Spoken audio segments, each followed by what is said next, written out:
বাজারে পণ্যের দাম বাড়লেও সে হারে বাড়ে না শ্রমিকের মজুরি। গেল 5 বছরে শ্রমজীবী মানুষের প্রকৃত আয় কমেছে ক্রমাগত। খাত সংশ্লিষ্টরা বলছেন, বাজেটে শিল্প মালিকদের প্রণোদনা, কর ছাড় সহ বিভিন্ন সহায়তা দেয়া হলেও এর সুফল পৌঁছায় না শ্রমিকদের কাছে।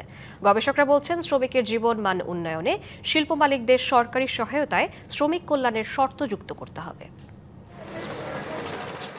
দেশের মোট শ্রমশক্তির 85% অনানুষ্ঠানিক খাতের হলেও কর্মক্ষেত্রে ন্যূনতম সুরক্ষাও নেই তাদের। ঈদের সময় যখন পরিবারের সঙ্গে আনন্দ উদযাপনে অপেক্ষায় থাকে বহু মানুষ, তখন কাজ বন্ধ থাকায় শ্রমিকের কপালে থাকে চিন্তার ভাঁজ।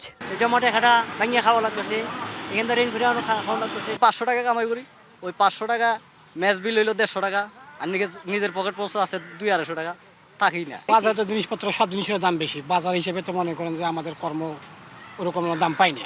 চড়া নিত্যপণ্যের বাজারে আয়ের পুরোটাই চলে যায় খেয়ে পড়ে বেঁচে থাকায়। সরকারি হিসেবেই 5 বছর ধরে যে হারে মূল্যস্ফীতি বেড়েছে, সে হারে বাড়েনি মজুরি।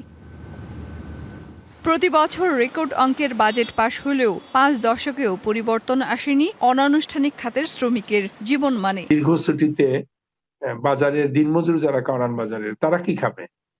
এর কোনো বিবেচনা আসলে কখনো করা হয় না। এই অপ্রতিষ্ঠান শ্রমিকদের কোনো সুরক্ষা দিতে পারে না। জীবনমান উন্নয়ন তো পরের কথা, ন্যূনতম সুরক্ষা যেটা। আনুষ্ঠানিক খাতের শ্রমিকেরা কিছুটা সুরক্ষা পেলেও তা পর্যাপ্ত নয় বলছেন গবেষকরা। বাজেটে শিল্প মালিকদের সরকার নগদ সহায়তা এবং কর ছাড় দিলেও এর সুফল পান না শ্রমিকেরা। এই প্রণোদনা চূড়ান্ত ভাবে শ্রমিকদের তো কোনো উপকার করেই না, শিল্পকেও খুব বেশি উপকার করে না। প্রণোদনার মূল লক্ষ্যই হচ্ছে দুটো। একটা হচ্ছে বৈদেশিক মুদ্রা অর্জনের ক্ষেত্রে প্রণোদনা দেওয়া হয়, অপরিচালিত শিল্প আমদানি রপ্তানি এবং সেটা গড়ে তোলার জন্য নতুন শিল্পকে দেয়। ঈদ আসবে, সাথে ক্যাশব্যাকও আসবে। নিজের বা প্রিয়জনের জন্য কেনাকাটায় এবারও নগদ পেমেন্টে পাচ্ছেন দারুণ ক্যাশব্যাক। তাই যাই কিনুন, পেমেন্ট করুন নগদে।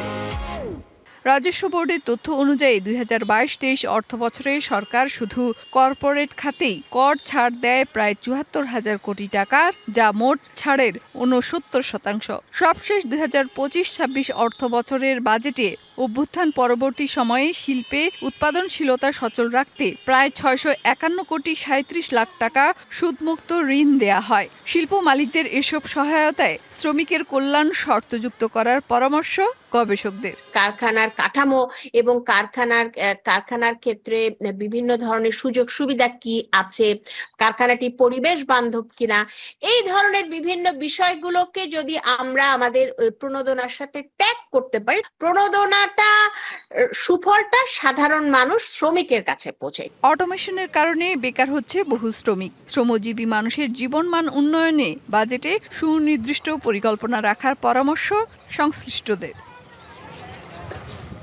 মেহের মনি, ডিবিসি নিউজ, ঢাকা।